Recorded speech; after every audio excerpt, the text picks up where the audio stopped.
Nous rencontrons Caroline Duchâtelet, qui après avoir passé 3 mois en résidence au château de Montbazillac, nous parle aujourd'hui de son exposition Temps d'automne. Bonjour Violaine, tu es coordinatrice pour l'agence culturelle Dordogne, tu t'occupes plus particulièrement des résidences. Tu peux nous en dire 2 mots? Oui, bien sûr. Donc, je suis Violaine Marollo. Je suis chargée de la coordination des résidences de l'art en Dordogne à l'agence culturelle Dordogne-Périgord. Les résidences de l'art en Dordogne est un programme qui est soutenu par le Conseil général de la Dordogne, la DRAC Aquitaine, le Conseil régional d'Aquitaine et chaque organisme qui accueille les artistes en résidence. Ici, en l'occurrence, pour Caroline Duchâtelet, c'est la cave de Montbazillac et l'association Les Rives de l'Art qui sont les partenaires privilégiés et qui accueillent l'artiste pour les résidences.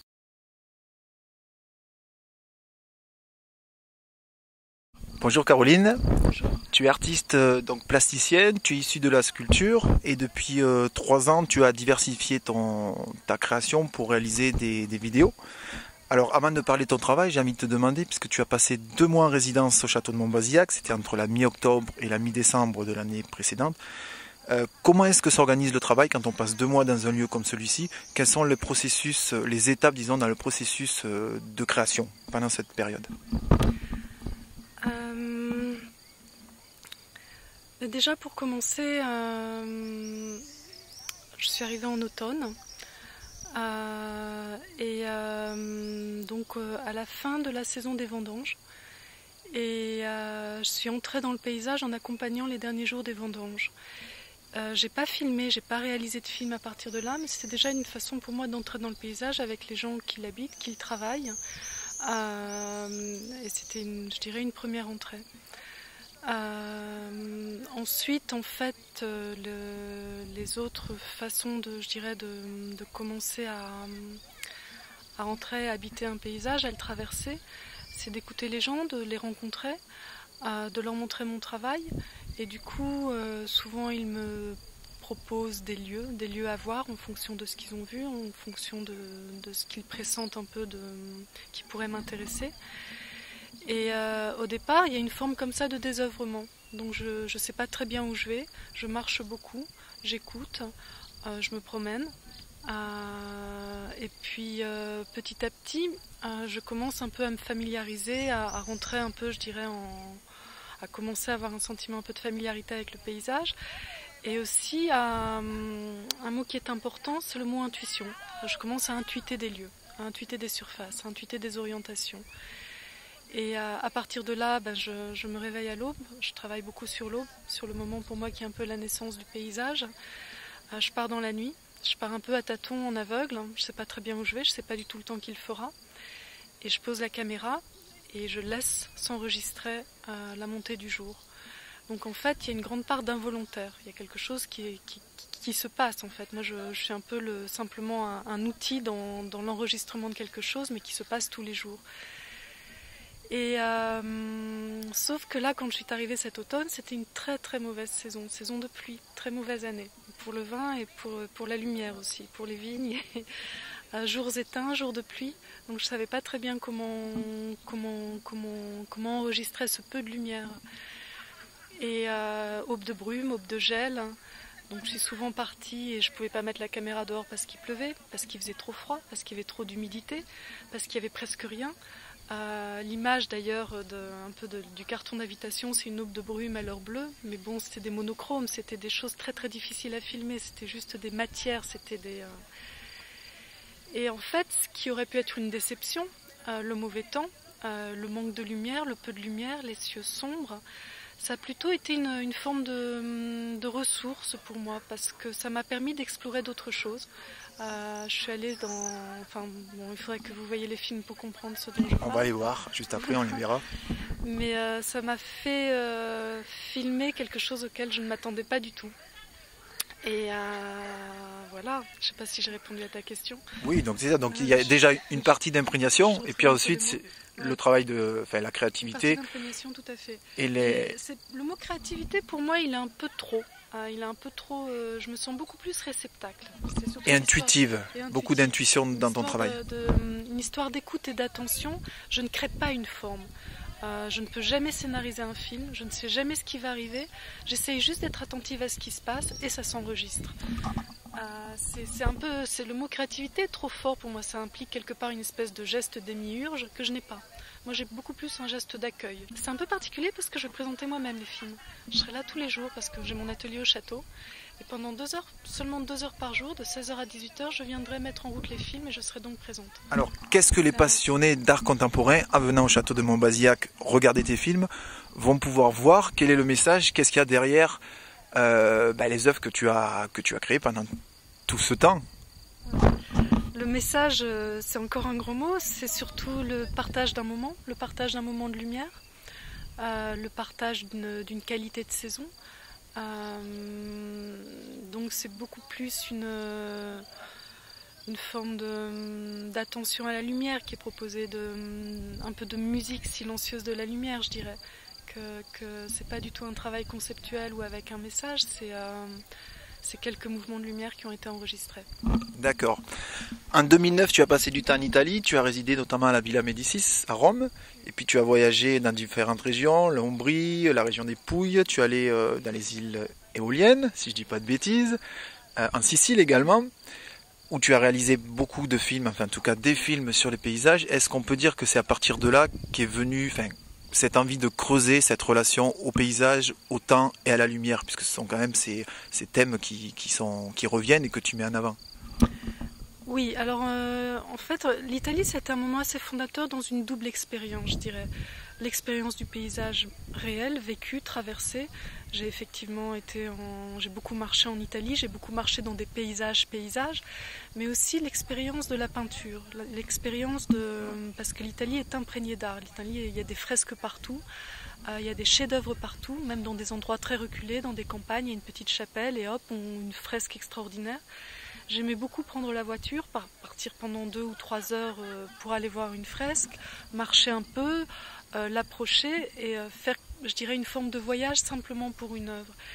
Et en fait, les fresques c'est quelque chose de très particulier parce que c'est in situ, c'est à même le paysage, c'est fait un peu avec les pigments du paysage, la couleur du paysage et la perception de la fresque après modifie notre propre perception du paysage. Et cette espèce d'aller-retour, je dirais, entre une expérience de la peinture et du paysage a été vraiment extrêmement forte en Italie.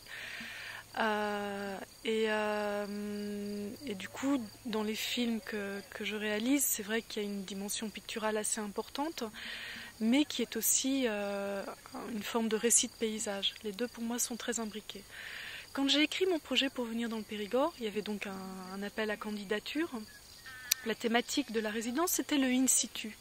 Quand j'ai défendu mon projet devant le jury, en fait, plutôt que le in situ, j'ai surtout parlé sur le motif. C'est un peu différent parce qu'il y a un peu de mouvement, mais c'est quand même à même un lieu. Et quand j'ai écrit mon projet, j'ai parlé aussi de la dormance souterraine, un peu de ce qu'il y avait pour moi en Dordogne. Ce sont ces fresques souterraines avec les premiers gestes fondateurs, les premiers gestes artistiques fondateurs, je dirais. Et l'idée de cette dormance, même s'il est un peu imaginaire, je suis allée voir une fresque et ça a été une expérience assez bouleversante. C'était une expérience assez bouleversante parce que c'était une grotte en l'état. C'était une grotte avec les fresques originales et non restaurées et ô combien émouvante, vraiment très très belle. Et cette chose-là, ça m'a traversée, l'émotion m'a traversée. J'en ai pas fait film parce que pour moi, ça fait pas lieu de faire film à partir de quelque chose qui est aussi en soi. Mais je pense que ça a aussi influencé ma manière de filmer. Donc en fait, c'est un peu un aller-retour, je dirais, comme ça, entre paysage et peinture aussi. Ça, c'était l'expérience de l'Italie. Et pour moi, venir en Dordogne, il y avait cette idée de retourner à cette toute première fresque originale. Je reviens de Florence, en fait. Je suis allée travailler pendant un mois et demi à Florence où je suis allée filmer une grande fresque à l'aube. Une fresque qui aurait été peinte selon la lumière de l'aube. Et c'était un moment de paysage. J'étais pourtant devant un chef-d'œuvre. Ce sera un peu long de vous raconter ici, mais c'était une annonciation de Fra Angelico au couvent de San Marco qui aurait été peinte en fonction de la lumière de l'aube. Et on a eu l'autorisation d'aller pendant 3 jours de fermeture du musée vivre l'aube dans le couvent. Grand moment. Et tout ça pour dire que donc voilà, l'expérience italienne, oui, importante, parce que il y a quelque chose qui s'est un peu cristallisé comme ça dans un rapport entre une expérience du paysage et une expérience de la peinture, et une expérience de la peinture faite à même le paysage, faite in situ, ce qui est la fresque, faite des pigments même d'un paysage. Et ça rejoint aussi un peu mon travail de sculpteur, où je travaillais beaucoup avec des poussières que je fabriquais moi-même, issues des paysages, de la poussière de terre que je faisais moi-même, que j'allais prendre dans un paysage que je traversais, où j'allais marcher. Je ne suis pas passée de la sculpture à la vidéo, je travaille la même chose avec un médium différent. J'ai le même geste, mais mon médium a changé, c'est différent. Je ne suis pas passée d'une activité à une autre. Le geste de mon travail est resté le même, mais le médium est différent. Mais il est question des mêmes choses. Dans la vidéo, pour moi, il y a une qualité de poussière, de lumière. Ce qui m'intéresse dans le matériau vidéo, c'est une consistance un peu poussiéreuse de la lumière. C'est pas tant l'image. Je cherche pas du tout à faire des belles images, c'est beaucoup plus de travailler la lumière comme matière. Et ça, la lumière comme matière, c'était le cœur même de mon travail de sculpteur. D'accord. Alors tu filmes des paysages. Nous, en tant qu'observateurs, spectateurs, on peut observer ces paysages. Pourtant, toi, dans ta perception au monde, tu parles plutôt d'écoute que de regard. Comment est-ce que tu peux expliquer ça? Tout à l'heure, tu utilisais le mot de créativité, de message, de regard. Pour moi, ce sont des mots qui ont beaucoup d'action. Pour moi, l'écoute, le partage d'un moment, c'est quelque chose de plus défocalisé. Le regard a quelque chose d'un peu prédateur. Le regard cherche à prendre, on dit capter une image, alors que l'écoute, c'est plutôt le geste de recevoir, d'accueillir. C'est quelque chose de plus défocalisé, de plus général, de plus... D'ailleurs là par exemple, on entend des gens qui parlent au loin, une musique au loin, c'est une forme d'écoute. Je te regarde, je te vois toi. Mais l'écoute, elle est plus vaste, elle est plus à 360 degrés, c'est une perception beaucoup plus élargie. Je te parle aussi, je regarde ton visage, mais derrière, il y a toute la vallée de la Dordogne, et ça fait partie d'une forme. Et là, du coup, ce mot écoute me semble plus juste pour cette forme de regard-là, de vision-là, cette vision un peu élargie, un peu périphérique aussi, qui n'est pas uniquement centrée sur quelque chose et qui va prendre quelque chose, qui va saisir. Non, c'est plus quelque chose de plus large, de plus vaste. Ouais, de plus vaste. Donc, écoute, paysage, rencontre, tout ça, c'est des termes qui te caractérisent. Si on voulait te résumer en quelques mots, ça pourrait être peut-être cela qu'on utiliserait. Et en même temps, dans ce que tu fais, dans la manière dont tu filmes, où tous les matins tu te lèves à l'aube pour aller filmer Pas tous les matins. Pas tous les matins. Alors certains matins, bon, on va peut-être démystifier alors. Oui. Donc dans cette dimension-là, il y a aussi le côté solitude, silence, oui. Isolement. Donc il y a. Pas isolement. Solitude, c'est pareil. Isolement, ça ferme. Solitude, c'est un cloisonnement que tu n'aimes pas utiliser. Ouais. Alors que le silence, oui, vraiment, l'aube est silence. C'est juste avant l'aurore, les oiseaux, le son, D'ailleurs, on les entend, mais ça vient avec le lever du soleil. L'aube, c'est avant. L'aube, c'est la fin de la nuit. Et il y a un moment où tout se suspend. Tout est silencieux, tout est... Et c'est ce moment-là qui m'intéresse, parce que c'est aussi un moment de latence, tout est possible. On ne sait pas du tout comment le jour sera, on ne sait pas quel temps il fera, tout est ouvert. C'est un champ ouvert, l'aube, c'est un immense champ ouvert, et à chaque fois infiniment différent. C'est d'une magie inépuisable, je dirais, parce qu'il suffit d'un léger voile de lumière, d'un léger passage, à chaque fois il y a une qualité très très légèrement différente. Et toutes ces nuances, toutes ces vibrations, je dirais toutes ces très légères subtilités vont donner une certaine qualité à chaque fois unique. Et ça c'est magique. Enfin, le renouvellement permanent. Donc une imbrication entre la lumière, le temps qui passe, puis l'éphémérité aussi des choses et ce renouvellement qui se produit chaque jour. Une naissance sans cesse, je dirais à chaque fois, une espèce de nouveaux moments toujours. Ouais. Très bien. Et bien après ces explications, on va peut-être maintenant aller voir la vidéo. En tout cas, on encourage tous les gens qui vont regarder le film à venir voir ton exposition. Je rappelle qu'il va se tenir entre le 13 juin et le 26 juin au château de Montbazillac, où tu feras toi les présentations, c'est ça, si j'ai bien compris. Et donc je pourrais répondre aussi aux questions, aux retours, s'il y a des désirs de dialogue, d'échanger.